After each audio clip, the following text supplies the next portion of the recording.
السلام عليكم ورحمة الله وبركاته.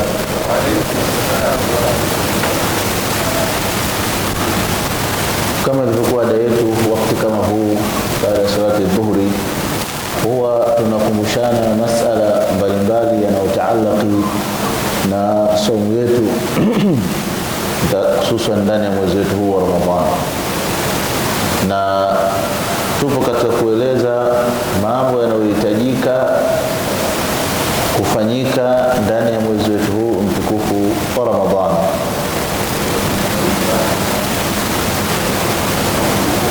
Tumewafikiwa kuyataja takriban mambo yasiyopungua 6, na hili la 6 ambalo tulisema ni ikthar kufanya wingi min fi'li alkhair katika mwezi huu wa Ramadhani. Kaona kuna pati 2 mpaka 3, tukajaliwa kuizungumzia pati ya kwanza katika kufanya khairi au kukufirisha kwenye lipi na lipi. Tukasema kwanza ukarimu katika huu mwezi wa Ramadhani, tuzidishe ukarimu tuliokuwa nao miezi mingine. Lakini la pili nao katika kipengele hichi tukasema ni nini? Ni qira'atul Qur'an fi shahr Ramadan, kuisoma Qur'ani mwezi wa Ramadhani. Sasa iliyokuja kwa huu mwezi wa Ramadhani ni al-ikthar, kuzidisha kusoma Qur'an. Kwa tawfiki ya Mwenyezi Mungu tumejaliwa kuizungumza Qur'an, na leo tuangalie janibu hiyo ya Qur'ani, hichi kipengele, kabla ya kuingia kipengele ambacho kinazungumzia kathratu tanaffuli fi shahr Ramadan, dalail fadlihi wa fadl tilawatihi fi hadha shahr Ramadan, kwamba mwongozo upi unaotusukuma sisi kufanya wingi sana kuisoma hii Qur'an hasa ndani ya mwezi wa Ramadhani. Tuangalie mwenyewe Mtume sallallahu alaihi wasallam na tuangalie wema waliotangulia, ambapo tukasema kwamba kwa ijma ulama, mpatano wa wanachuoni wote, hakuna aliyopinga katika swala. Ukiambiwa kitu ijma, maana wanachuoni wameliafiki jambo hili kwa sura ya ukamilifu, hakuna bali useme wamepinga. La, tunaambiwa kwamba afdalu dhikri, bora ya dhikri ni tilawatul Qur'an, kusoma Qur'an ndio bora ya dhikri. Kwa hiyo kuanzia masahaba mpaka tabi'in, tabi'in, salafus salih, wote hao mpaka kufikia sisi, tunatakiwa tuipe muhimu sana kuisoma Qur'an katika miezi ya kula mchana, mifunguo yetu, na pia tukithirishe zaidi katika huu mwezi wa Ramadhani. Tunaambiwa kwamba fa idha kana tilawatuhu dhalika al-fadl fi sayr al-'am, kwamba kuisoma Qur'ani ubora wake ni mwaka mzima, fa innaha fi shahr Ramadan akthar wa a'zam, basi fadla za mwezi huu wa Ramadhani wa Qur'ani katika mwezi wa Ramadhani inakuwa ni zaidi na zaidi na ni kubwa. Kwa nini? Kwa sababu ndani yake kuna kitu tunasema taasi, yani kumuiga na kumfuata mtume wetu Muhammad sallallahu alaihi wasallam. Sasa maelezo yote haya yanayotolewa kwa ajili ya Qur'an, alafu anapatikana Muislamu bado hajajua kuisoma Qur'an, na bado anaridhia hali yake hivyo mpaka anaingia katika kaburi hajui kusoma Qur'an. Hii ni shida ya kiimani, kwa sababu muhimizo huu au kuelezana huku na kukumbushana huku ni kwamba tunatakiwa watu tuielekee Qur'ani, kwa wale wanaojua waisome na wale wanaojua kuisoma Qur'ani waifahamu, walhamdu, tafsiri zipo sasa hivi, na wale ambao waliojaliwa sasa washafahamu tafsiri ya Qur'ani wasonge mbele zaidi, waende katika kuifikiri Qur'ani, tadabbur Qur'an, na wale ambao waliojaliwa hilo sasa waende katika ghayatul Qur'an wa huwa al-amal.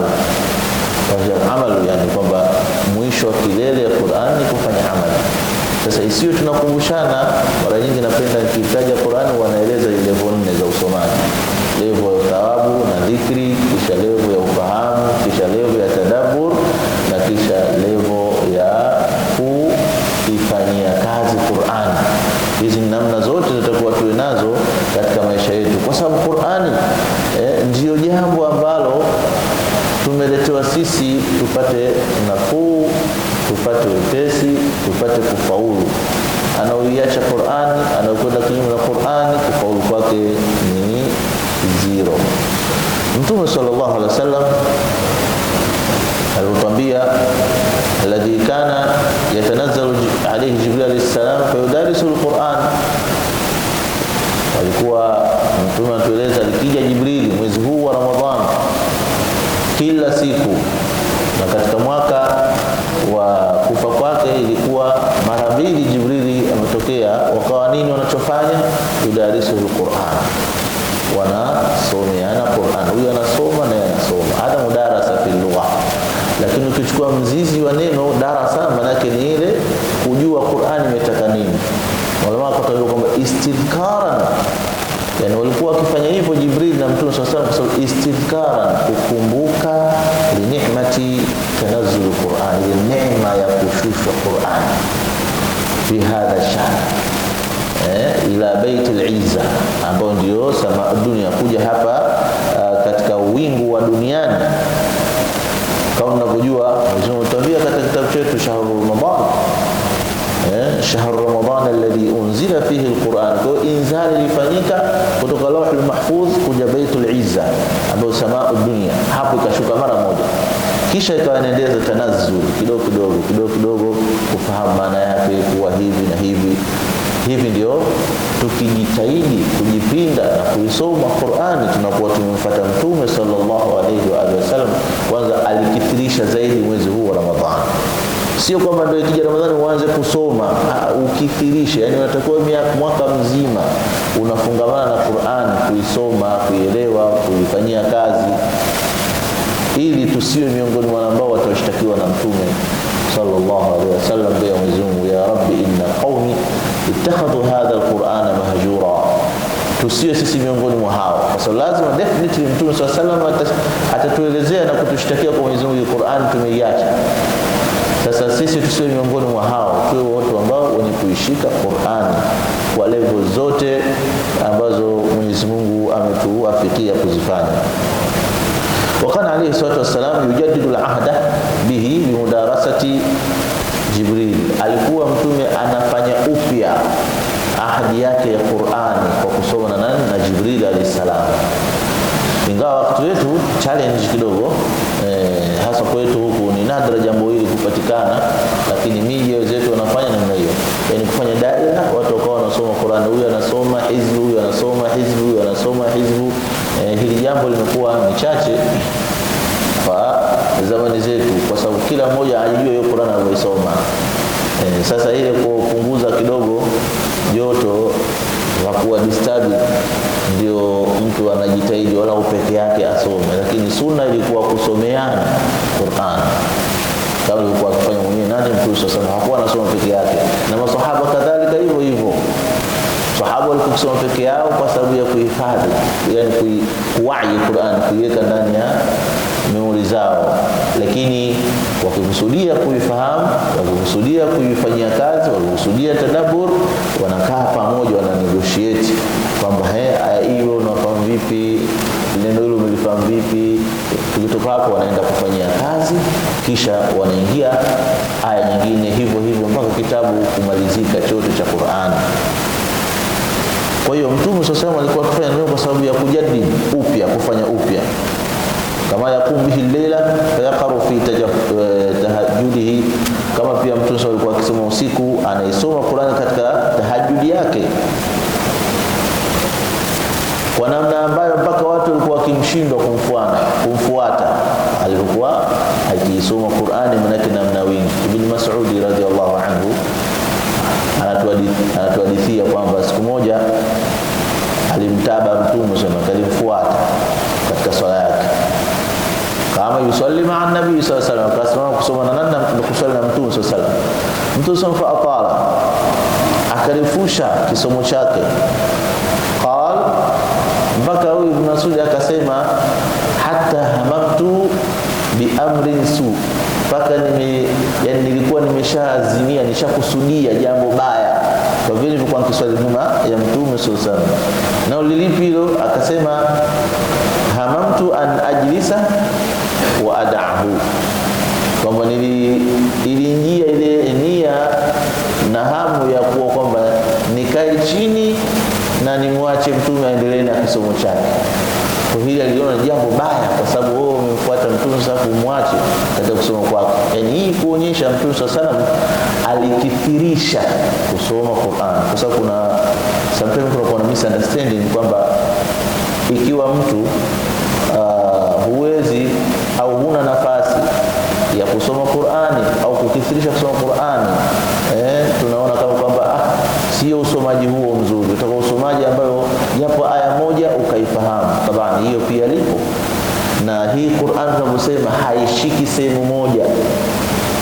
Qur'an imekuja yatadabbaru ayati, zingatiwe aya ndo haya yani, lakini litundhira man kana hayyan shifaa'u lilmu'minina mau'izatan linnas. Kwa Qur'ani ina categories mbali sana. Qur'ani dhikri, kama vile utuambia Mwenyezi Mungu Subhanahu wa Ta'ala, qad yassarna al-Qur'ana lidhikri, akatumifanya Qur'an nyepesi kwa ajili ya kufuata, kwa ajili ya kukumbukwa. Bahal min muddakir, je, kuna mtu anayekumbuka hiyo Qur'an? Kwa hiyo Qur'an ina categories tofauti kama tunavyofahamu kupitia wanachuoni na nususu za hadithi zinavyoonyesha kwamba hivyo. Kama hivi Mtume sallallahu alikifanya namna hii. Huyu Ibn Mas'ud anatuambia maana kwamba Mtume alikithirisha mwezi wa Ramadhani, si sawa na miezi mingine kusoma nini? Kusoma Qur'an. Hudhaifa bin Yaman radiyallahu anhu qala sallaitu ma'a an-nabiy sallallahu alaihi wasallam dhata layla. Asema siku moja nimeswali na Mtume sallallahu alaihi wasallam. Mtume akafutaha al-Baqara, Mtume akaanza kusoma sura al-Baqara katika swala yake. Fakutu yarka'u inda 100, huenda atarukuu akitimiza aya 100 katika nini? Sura al-Baqara. Thumma madha, akapita. Anasema nikasema katika moyo wangu, nani? Hudhaifa bin Yaman huyo. Nikasema katika moyo wangu, yusalli biha fi rak'ati, atasoma Mtume sallallahu alaihi wasallam labda katika rak'a kitu kidogo kisha tarukuu. Famadha Mtume sallallahu alaihi wasallam, fakultu yarka'u biha, atarukuu kwa kusoma hii nini? Maana akishaimaliza sura al-Baqara atafanyaje? Atarukuu.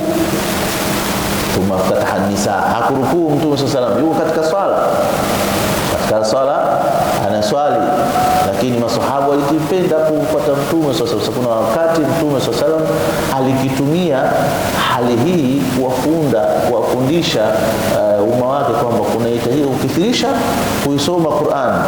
Basi Tanzania akimaliza Baqara atarukuu, Mtume hakurukuu, akaanza nini? Surati an-Nisa. Faqaraha thumma iftataha al-Imran, alipomaliza al-Imran Nisa akaingia al-Imran, juzuu takriban 3 zishakwenda. Faqaraha tena, anatuambia Hudhaifa bin Yaman, yaqra'u mutarassilan, anaisoma Qur'an mutarassilan, yani kwa kuichambua kidogo, sio kama anasoma kama bismillahirrahmanirrahim ya kwa kuichambua. Vipi? Kwa maana kuichambua Qur'an, maana yake ana reflect na ile Qur'an. Mtume sallallahu alaihi wasallam anatuambia Hudhaifa bin Yaman kwamba yaqra'u mutarassilan, anaisoma kwa kuiachia kidogo, maana kaende speed. Idha marra bi ayatin, hiyo ndio dalili ya nini? Ya kusoma kwa kituo. Idha marra bi ayatin fiha tasbihun sabah, akipita katika aya ambayo inaleta tasbih, anafanya tasbih. Aya yote inaoleta tasbihi, akipita anafanya tasbihi kwanza. Kwa mfano labda bismillahirrahmanirrahim, sabbih isma rabbikal a'la, endelee ladhi khalaqa faswa, aendelee anasema subhanallah. Maka na reflect ni al-Qur'an, kashambiwa afanye amri, au yusabbihu lillahi ma fi samawati wal ardh al-malik qudus aziz hakim, subhanallah. anasema kisha anaambia huwa alladhi ba'atha fil ummiyina. Hakadha ndio alikuwa akisoma Mtume sallallahu alaihi wasallam Qur'ani. Sio kwamba sisi leo tunakwenda tu speed na kuimaliza. Tena ni kiasi gani? Kisimamo kiko kiwango gani? Hiyo ni rakaa moja tu. Mtume sallallahu kaanza Baqara, kaja Nisa, Al-Imran, na sifa ya kisomo chake kana mutarasila, kilikuwa ni kwa kukunjua kidogo kidogo. Wa idha marra bisuali sa'al, akipita katika kumuomba Mwenyezi Mungu anafanyaje? Anamuomba Mwenyezi Mungu. Walladhina yaquluna rabbana hab lana min azwajina wa dhurriyyatina qurrata a'yun waj'alna muttaqina imama. Mtume anarudi kuomba Mungu, rabbana hab lana min azwajina. Ile kwanza amesoma, ya pili anarudi rabbana hab lana min azwajina wa dhurriyyatina. Hakadha kana tilawatu Qur'ani sallallahu alayhi wasallam linabii sallallahu alayhi wasallam. Wa idha marra bi ta'awudh ta'awadha, akipita katika jambo ambalo linahitaji isti'adha, fa ummu hawiya wa ma adraka ma hawiya narun hamiya, na'udhu billahi min hadha. Tusoma alikuwa kusoma Qur'an mai bala wa nahnu dhalika min ash-shahidin alaysa Allah bi ahkamil hakimin bala wa nahnu min ash-shahidin. Alikuwa Mtume anasoma Qur'an, kuna maana hii ni kureflect na Qur'an, uko makini na kuizingatia nini Qur'an unavyoisoma. Lakini usomaji wetu leo sisi, na hatuwezi kufikia kwa sababu hatufahamu tafsiri ya Qur'an. Kwa sababu kama unajua tafsiri ya Qur'an, definitely katika swala yako utakuwa uko very concentrated katika ile kueneza swala.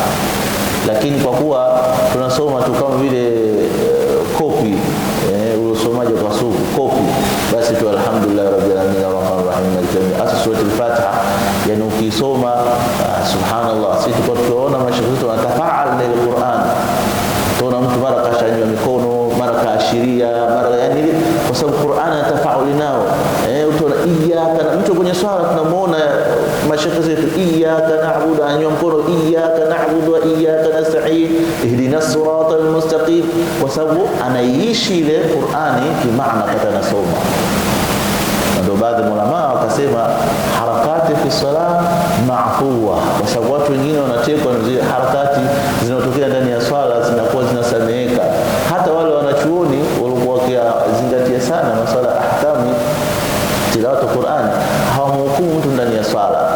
Unajua tunasikia Abdul Sudais amekosea hivi kwa sababu yuko ndani ya swala, na nyingine ahwali ya swala inamshika zaidi kuliko kuchunga ahkamu za nini za Qur'an. Mara nyingine utakuta anavuta sana ambao ni makosa, tukiwafundisha tu na watanabaisha, lakini ndio hali ya Qur'ani ya swala ilivyo na Qur'an. Ndio alhamdulillah rabbil alamin, maana sio kwamba ile ndio inaposoma na kwenda kumuuliza kwambia madu tabii harakateni, madu tabii harakateni, atakwambia msudi sio maana ajui, lakini kwa sababu ndani ya swala inasameka, ile hali inakuwa ni nyingine.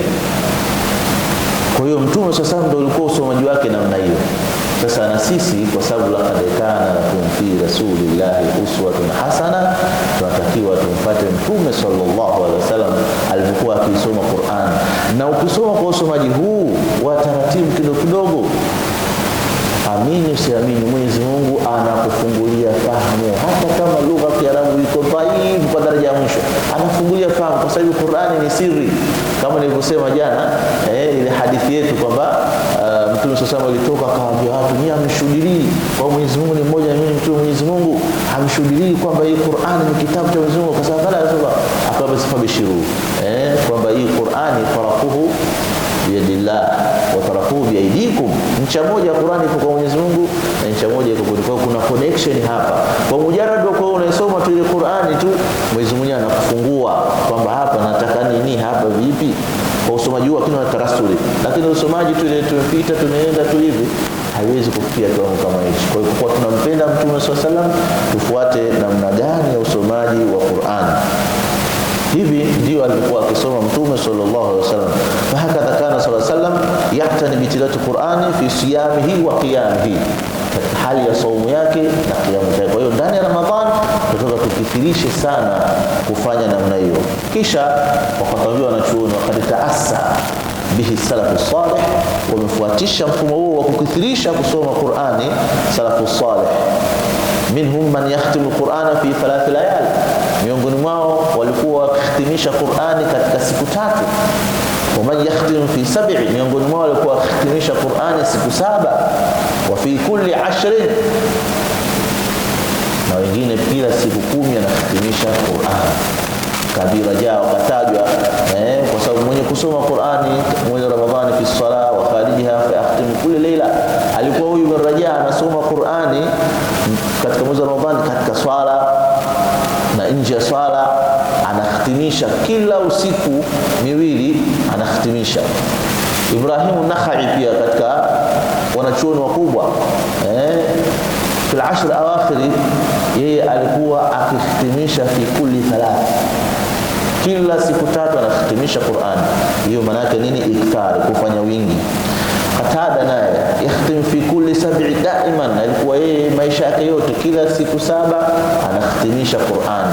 Tabani kwa usomaji huo wa kuipenda Qur'an namna hiyo, lazima Mwenyezi Mungu atakufungua namna gani uweze kuisoma, kuifahamu Qur'ani. Katika tunaambiwa pia zimepokewa riwaya mbalimbali kwamba Imam Shafi'i ambaye Imam madhhab rahimahullah kana yakhtimu Qur'ana fi Ramadan 60 khatma, alikuwa anahitimisha Qur'ani mara 60 mpaka Ramadhani inaisha, kashahitimisha ile mashafu mara 60.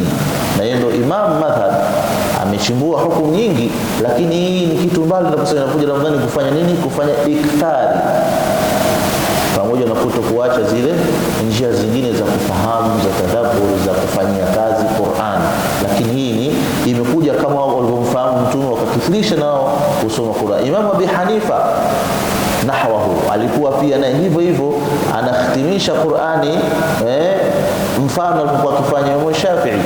Imam Zuhri wa halum majarra, Imam Zuhri nao katika wanachuoni wakubwa, naye alikuwa ikishaingia Ramadhan. Sasa huyu ndo alikuwa na kitu cha ajabu zaidi, kwa sababu alikuwa Imam Zuhri bin Muslim maarufu kwamba ni mwanachuoni wa hadithi, na riwaya nyingi za Imam Bukhari lazima apite kwa nini Zuhri. Ukisoma ile Sahih Bukhari anapitia huko. Sasa yeye alikuwa ikiingia Ramadhani mpaka kusomesha hadithi anaweka pembeni, anachukua nini? Anachukua Qur'an, kuonyesha kwamba huu mwezi umespecialize na Qur'an. Kwa ndio maana ukaona hata wazee wetu wametuwekea namna gani ya kuiendea Qur'an ndani ya mwezi kama huu, kwa njia mbalimbali za tadabbur, za tafsiri, zimekuwa darasa. Lakini kwa kuwa ni kitabu chetu uongofu, haitoshi tu hizi siku 30, inabidi tujibidishe pia baada ya Ramadhan ili Qur'ani iwe pamoja na sisi. Hivi ndio walikuwa salafu salih harisina, walikuwa nakupa sana ala tilawati Qur'an Karim fi hadha ash-shahr, kwa sababu ni shahr tanazul Qur'an, ni mwezi ambao unaoshuka Qur'an, na sisi tufuatishe sura kama hiyo. Kutokana na wakati tukome hapa, Mwenyezi Mungu atuwafikie tuweze kuishika Qur'an. Mabda yake kwanza kujifunza, uielewe ile Qur'an, ujue namna gani ya kuisoma Qur'an. Sisi nimechelewa kwa sababu mtu mzima, la, jifunze, kwa sababu sisi tumeambiwa ilmu kuisha kwake kusomwa sisi waumini ni pale unapotiwa mwanandani, yani kifo ndo limiti yako ya kutosoma. Lakini kama uko hai, jitahidi. Na wale alhamdulillah sasa hivi wasaili za kujifunza ziko nyingi sana, madarisi ya watu wazima yapo kwenye app zetu. Ukiingia kwenye mitandao unapata kujifunza Qur'ani moja baada herufi moja baada nyingine. Lengo kubwa tuielewe Qur'ani na tuifanyie kazi Qur'ani. Mwenyezi Mungu tuwafikia. Tutamalizia kesho kwa uchache sana kipengele cha pili, hii namna ya kuisoma Qur'ani kwa njia ya kuifahamu. Leo tumezungumza Qur'an kwa njia ya dhikri, ya thawabu, kuielewa, kusoma tu, kwa sababu ni jambo kubwa hilo. Yani ulimi wako unatamka herufi za Qur'an kwa wingi, hilo ni jambo kubwa sana, lakini inahitajika pia twende extra mile, tuende step ya pili ili Qur'ani tunufaishe. Kwa haya machache Mwenyezi Mungu atujalie miongoni ambao yastami'una alqawla fayattabi'una ahsana. Allahu ta'ala a'lam. Fatiha.